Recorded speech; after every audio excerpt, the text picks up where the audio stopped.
Gulnora Karimova noqonuniy o'zlashtirgan Shveysariyadagi mablag'lardan 95 million dollari O'zbekistonga qaytarilgan.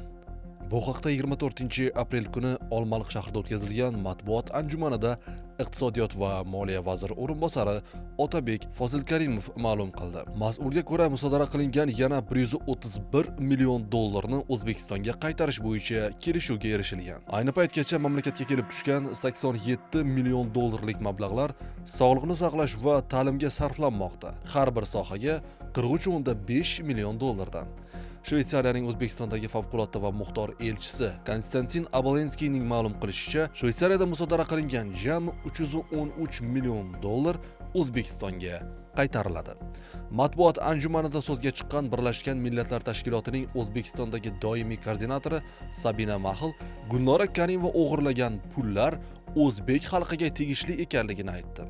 Iqtisodiyot va moliya vaziri matbuot xizmati bergan ma'lumotlarga ko'ra, hozirda Shveysariya va O'zbekiston hukumatlari o'rtasida birinchi transh doirasida 131 million dollar, ikkinchi transh doirasida 182 million dollar miqdoridagi mablag'larni qaytarish bo'yicha kelishuvga erishilgan.